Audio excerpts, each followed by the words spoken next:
Hoy tocaremos la norma C3 y después tocaremos otras normas relacionadas a las cuentas por cobrar. Acuérdense que este diplomado nos va a llevar de la mano partiendo de las cuentas contables y todos los cambios. Hoy tienen ustedes uno de dos materiales, en el cual el primero pues hablamos de fundamentos, algunos ejemplos. El segundo material que les llegará ya sea el día jueves o el día martes siguiente, va a ser referente a todo el impacto que se ve con cartera de clientes, de deudores, de impuestos, pero relacionados con todo lo que es la prevención del lavado de dinero y checar a las personas que todavía no hacen sus declaraciones de prevención del lavado de dinero. Existe ya un programa de auditoría en donde la Secretaría de Hacienda y Crédito Público, que es donde trabaja la Ley de Prevención del Lavado de Dinero, todo lo que es la Unidad de Inteligencia Financiera, empieza el programa de revisión a todos los contribuyentes que no han puesto al corriente su proceso informativo de todo lo que es la prevención del lavado.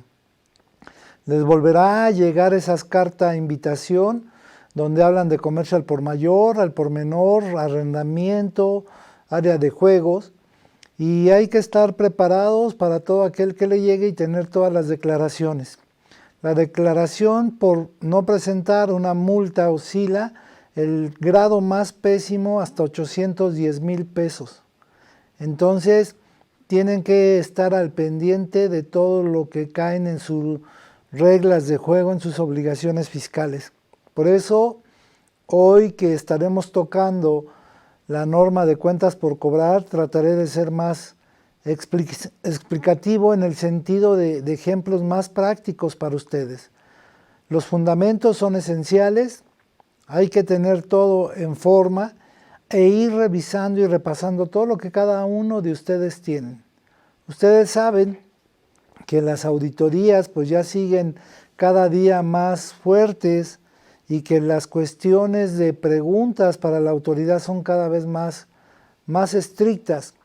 Recuerden que no les van a mencionar la parte de normas de información, sino que hacen el aplicativo de la resolución miscelánea de ese marco conceptual, en donde ese marco conceptual pues, nos lleva a todo el aprendizaje del diplomado. También ustedes ya tienen el libro de las normas de información versión 2021 en su plataforma donde ustedes lo pueden descargar. Ya posteriormente les mandaré el otro libro de las normas en la versión de PDF que viene un poco más reducida en cuestión de capacidad. Estar hablando de cuentas por cobrar cambia la situación y cambia la versión en virtud de que cuentas por cobrar se refiere a puro principal sin interés. Si hablamos de interés, lo tocaremos en otra norma que igual será material complementario de esta norma C3. Y tenemos que tener en cuenta que estas cuentas por cobrar nos debe de llevar a desarrollar contratos. Por eso les comento que les voy a mandar un material secundario en el cual vienen ejemplos de contratos con todas las características, con la parte de pandemia, con la parte de la situación para ver si no reportan en esquemas reportables.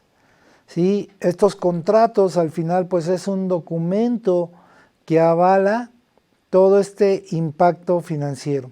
Recuerden igual, pues ayer fue un día inhábil, no hubo la charla de 2 horas de contestar las preguntas de Lozano de las NIF, pero sí los invito a que a la plataforma o al teléfono de CADEFI hagan llegar todas las preguntas para que el próximo lunes que nos veamos aquí, sí sea importante que se las conteste con fundamento.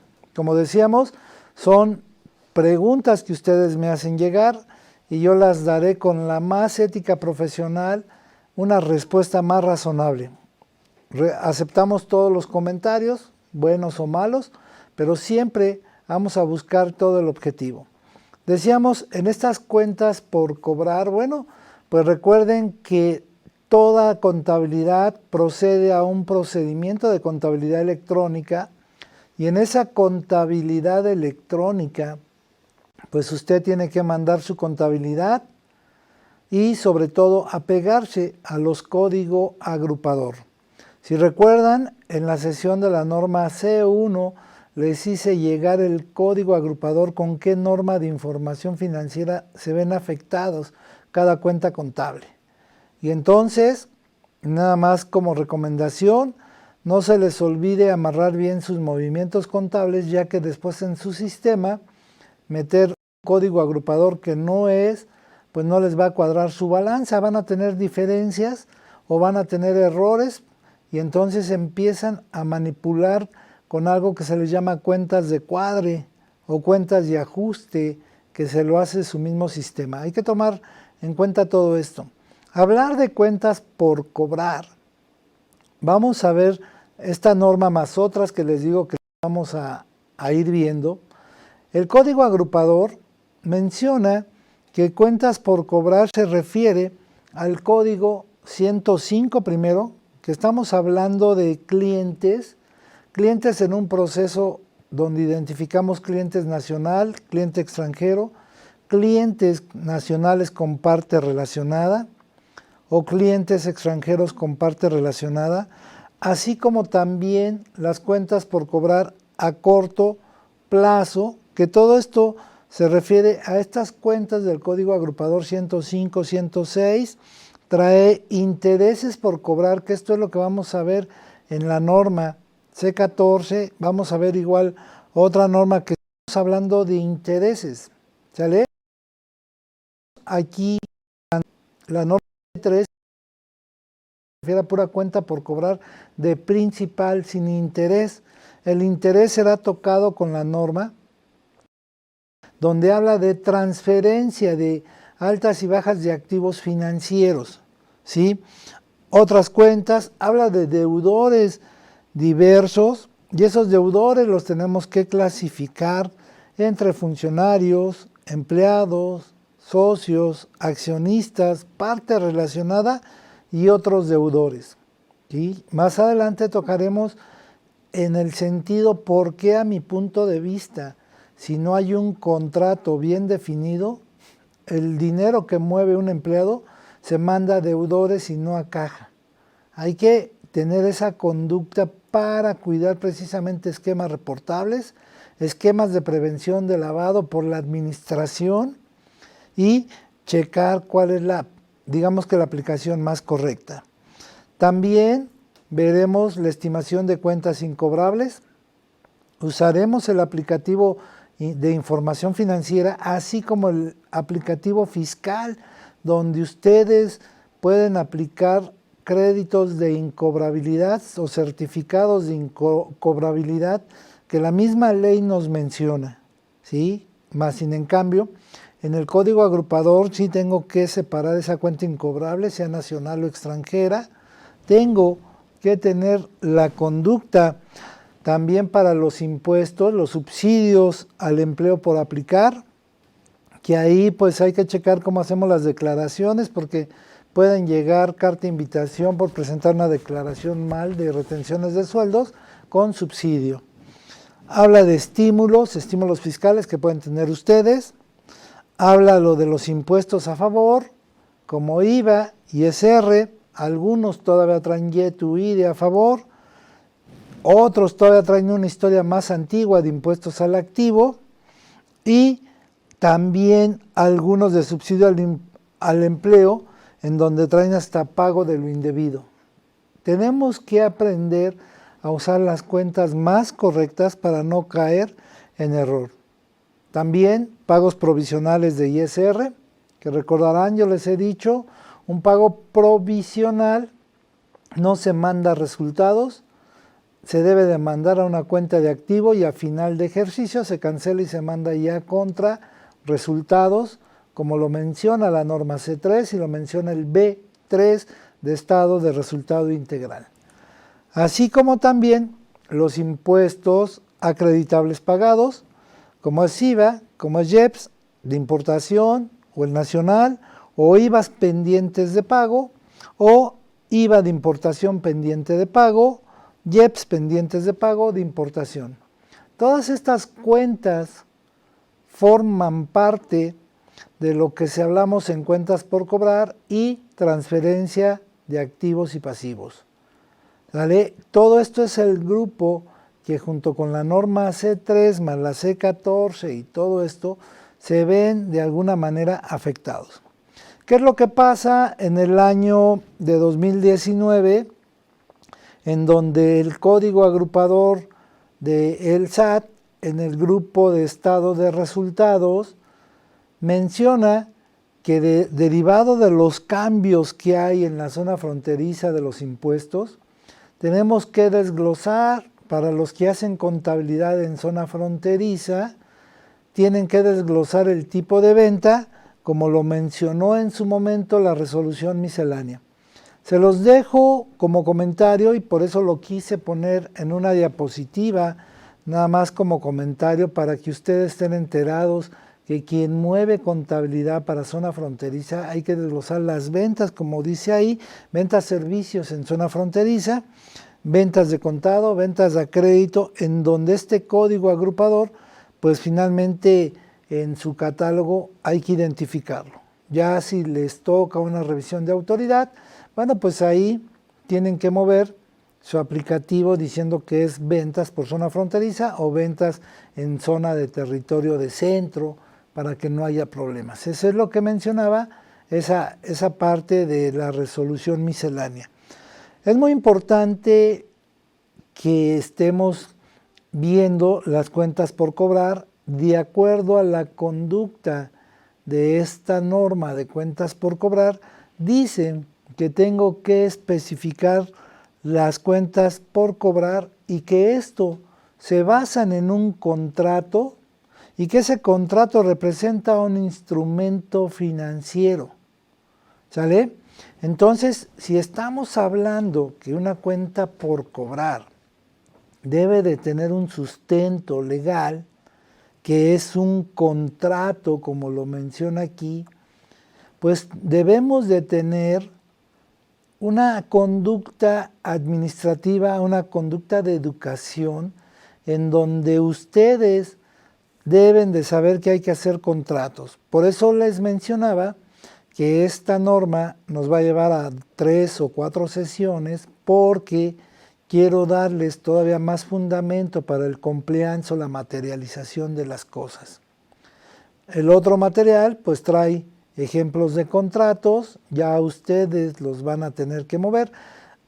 De preferencia que estos contratos sean usados versión 2020 o 2021, puesto que trae conductas de pandemia y conducta de esquemas reportables, porque recordarán que esquemas reportables entra en vigor en 2021 y la situación de pandemia que ya tenemos un año, pues por eso tenemos que meter esa conducta. Si usted me dice, oye, este contrato lo puedo usar para 2019, bueno, pues ya es decisión de ustedes. Este contrato lo puedo usar para 2020 ya con la pandemia, pues tienen que ver primero, si su contrato es enero o febrero, pues todavía no teníamos la pandemia. Sería cuestión de que le quiten esas cláusulas, ¿sale? Pero sí es importante que aprendamos que una operación, no digo las comunes para mí son de que voy, compro una botella de agua y no voy a hacer un contrato, ¿verdad? Pero si soy un cliente o un proveedor frecuente y sé que consumo o tengo ya hasta crédito, sí voy a materializar y voy a tener el sustento de un contrato. Les digo, si somos comunes, pues no tiene caso. Allí yo les invito y les sugiero a diseñar o hacer un contrato con el público en general. Saben que hay que hacer factura por corte del día, por semana, por quincena, por mes, y entonces podemos meterle al reverso de esa factura el contrato de público en general. En su momento yo les mostraré ese tipo de ejemplo y bueno, pues ya sabrán ustedes si lo llevan a cabo o no. ¿Qué es lo que pasa con todo esto? Cuando ustedes escuchen instrumento financiero, el lenguaje coloquial es un contrato. Y entonces ese instrumento financiero, que es el que avala toda la operación, Hay que tener todo lo que se lleva a cabo para diseñar y tener un concepto más fuerte para materializar las conductas de las posibles auditorías. Ustedes pues tienen que aprender a entender que la norma C3 en especial pues se refiere a esa cuenta por cobrar sin cobro de interés, ¿sale? Porque todavía hay empresas que dan créditos sin intereses, hay otras que hacen contrato con intereses en apego a la norma D1 o D2 en su momento, pero si yo digo mi venta es normal, tengo clientes de plazo a crédito a 30 días, me lo pagan siempre, pues no le cobro interés, ¿sale? Sí hay que tomar en cuenta que un contrato, cuando lleva la cláusula de cobro de interés, usamos la norma B3 para el principal y usamos la norma por transferencia de esos activos, que es el cobro de interés, el cual el interés pues se lleva al resultado integral de financiamiento. Esta norma me está diciendo que entonces, cuando yo hable de cuentas por cobrar, se basan precisamente en el contrato, el cual representa ese instrumento financiero, ¿sale? En tanto que algunas de las otras cuentas por cobrar, generadas por una disposición legal o fiscal, pueden tener ciertas características de instrumento financiero, tal como generar intereses, pero no son en sí instrumentos financieros, ¿sale? Sería un instrumento financiero aquel que se dedica como una SOFOM, una SOFOMER, una persona física que se dedica a prestar dinero y que declara el dinero y que cobra interés. En ese caso su entidad y su actividad económica, ese es su ramo principal, ¿sale? Pero, pues si aquí hablamos de pura cuenta por cobrar con interés, entonces sé que debo saber que la cuenta por cobrar está en el cliente, el interés está en el RIF porque es un producto financiero que estoy generando y lo voy a reconocer, ¿vale?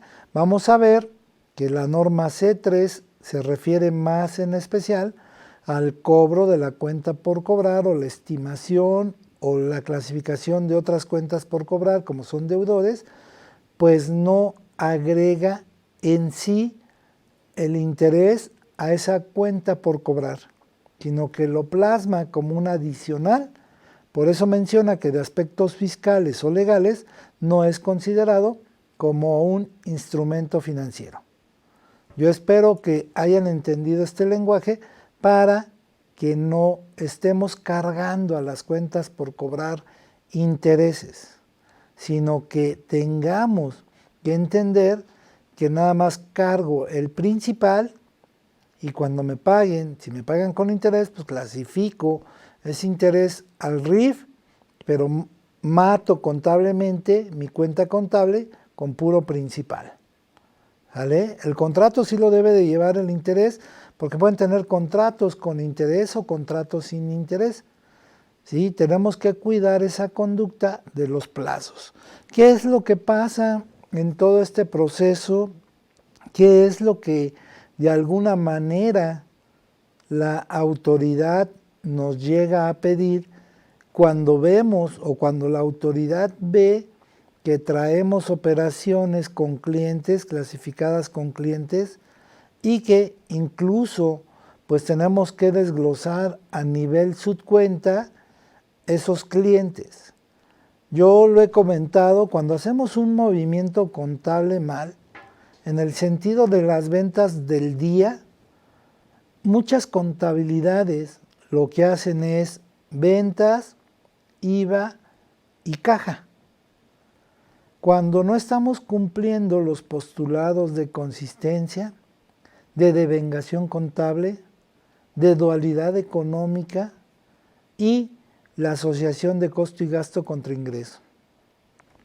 Cuando una persona hace esa póliza de ventas, IVA y caja, estamos incurriendo en un valor de registro contable. Yo lo comentaba, revisen sus artículos 80 de Código Fiscal y nos pueden multar por tener una póliza mal hecha, de acuerdo a las reglas. ¿Qué es lo correcto cuando valoramos esos postulados y vamos aprendiendo? Tenemos que cumplir tanto origen y aplicación, tenemos que cumplir con la devengación, y la devengación es en el momento en que se realiza. Si yo entiendo esa postura y vendo al público en general, finalmente la devengación es en el momento en que se realiza. ¿A quién se lo vendo? Tengo clientes llamados público en general y tengo clientes con RFC. Entonces, de acuerdo a esa circunstancia, mi catálogo de cuentas, hablando de clientes, debo de abrir una cuenta o subcuenta, como ustedes lleven su control financiero. Tengo que abrir una que se llame público en general. Y entonces, al abrir público en general, pues finalmente yo tengo que pasar precisamente para conservar ese origen y aplicación del recurso. De esa manera voy cuidando unos detallitos para protegerme hasta con la prevención de lavado de dinero. Si yo tengo una venta de contado, porque puedo tener hasta demostrador que son con crédito, una venta, un IVA y cargo a clientes su cuenta público en general. Si el movimiento es en efectivo, pues cancelo clientes y me lo llevo, se supone que a caja, porque ahí está, ¿sale?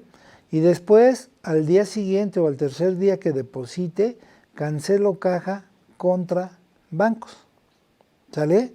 Por eso les digo, hay que ir cuidando la lógica. ¿Qué es lo que sucede? Cuando yo cuido esa lógica de origen y aplicación, mis momentos contables con los postulados los cumplo. Pero si yo no paso por clientes públicos en general, no puedo amarrar un flujo de efectivo.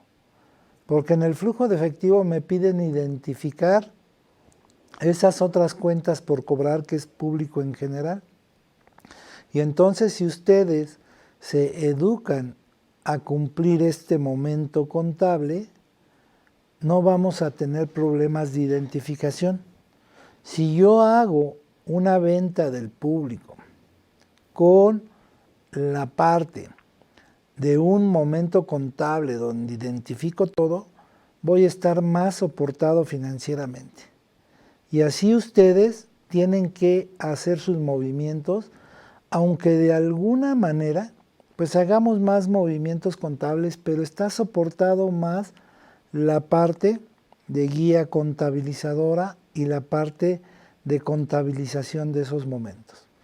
¿Qué me dice si yo entiendo que esta norma C3 se basa en cuenta por cobrar y se basa en instrumento financiero? Un instrumento financiero adicional al contrato me dice que debo de tener lo siguiente para soportar ese contrato con clientes. Me pide que tenga de alguna manera en el contrato el concepto de la compra. No voy a poner todos los artículos, pero sí voy a poner, de acuerdo a la actividad, el momento contable y el concepto de compra. Compra de mercancía, compra de productos perecederos, compra de aluminio, compra de chatarra, o no sea, los movimientos que ustedes hagan. Me dice que también pues debo de tener el concepto, si hay alguna transformación o no, los conceptos de venta. ¿Cuál es el monto? Que no sea tan rígido el monto, porque puedo tener más o menos de esa compra o de esa venta para soportar esa operación. Me pide también la descripción de negociación, cómo va a ser la forma de pago, cómo va a ser la forma de entrega, qué cláusulas son las especiales que lleva ese contrato. También, si son contratos muy grandes, la autoridad pide precisamente el registro de la propiedad, que tenga el instrumento financiero registrado ante notario, ante corredor o ante fedatario. Y pues que tengamos esa dichosa protocolización. Entonces, si nosotros nos vamos con esta idea, si hay un monto que ustedes consideren importante, pues llévenlo con un notario para que tenga una fecha y una certeza de esa operación. ¿Qué es lo que dice la autoridad? Bueno, pues a mí demuéstrame tu contrato. No hay un monto que diga arriba de 5,000 con notario, no. Ustedes deben de valorar, acuérdense, el riesgo de esa operación que tengan con su cliente. ¿Sale? Si me dicen, oye, un ejemplo, pues mi empresa vende 5 millones al año, pero tengo un cliente que ese cliente solo me compra 2 millones. Pues entonces ahí sí sería bueno protocolizar el contrato de compraventa. ¿Sale? Tener la certeza que la operación fue real. ¿Por qué? Desgraciadamente nos estamos enfrentando a auditorías en donde la autoridad me pide contratos y si el contrato fue protocolizado, pues agregar la credencial del lector hasta del notario, la credencial del lector, del comprador, del vendedor, más documentación. ¿Cuál es esa documentación? Su cédula fiscal, su acta constitutiva, su comprobante de domicilio. Hoy la autoridad nos hace esas preguntas. Entonces, si ustedes dicen, oye, vendió 5 millones y 1 millón lo hago con notario, voy a tener más soporte. Un saludo a todos los amigos que nos están viendo en Face. Su servidor José Luis Lozano les manda un saludo, un abrazo. Y vamos a tocar hoy el tema de la norma C3 de cuentas por cobrar. ¿Vale? Entonces, tienen que ver, pero si me dicen, oye, pues le vendo a cada uno a lo mejor, y de ese cada uno, pues, le vendo a miles de gentes. Entonces, mejor me aviento a hacer un contrato que sea un aval para público en general. Un contrato de público en general donde pueda yo deslindarme de la responsabilidad de identificar una operación ilícita. Tengo que tener esa conducta de que yo todo lo que hago lo hago de manera lícita. ¿Sale? ¿Qué es lo que dice otra norma? Como ejemplo, la norma B5 de lo que es por segmento menciona que debo de identificar y hacer ese instrumento financiero cuando el cliente o proveedor rebase el 10% de la operación. Entonces, si yo me voy a esa parte, tengo ya, digámosle así, el monto o el porcentaje identificado con lo cual debo de protocolizar. Si yo vendo, como puse el ejemplo, 5 millones y a un solo cliente le vendo 1,5 millones, pues en automático, apegado a la norma, voy a hacer un contrato y lo voy a protocolizar. ¿Sale? ¿Qué es lo que pasa? A veces mucha gente piensa que el contrato pues es un acuerdo de voluntad y ya murió. Pero ahorita como está la autoridad y como va a venir la autoridad de la UIF a empezar a revisar ya, nos vamos a enfrentar a que todo debe de tener un contrato con ese instrumento del notario. Por seguridad, por certeza de ustedes mismos, valoren ese monto o ese porcentaje que me está diciendo esta normatividad. Pero sí es importante que yo tenga pues orden de compra o cotización, que tenga esos pedidos, que tenga ese contrato, que tenga soportado que mi operación fue real, para no caer en conductas indebidas, las llamadas conductas extraordinarias que puede tener su empresa. Entonces, chequen que un contrato llamado instrumento financiero, debo de tener ese soporte tanto jurídico como legal, como fiscal y financiero. Debo de poder tener ese documento para soportar mi operación. Sé que hay muchos que todavía no les ha tocado una revisión de la autoridad y los felicito, pero deben de tener esas conductas. El día jueves tocaremos una revisión en Puebla, no voy a decir el nombre porque me pidieron ocultar el nombre, en Puebla a un riff increíble, a un riff para muchos de ustedes.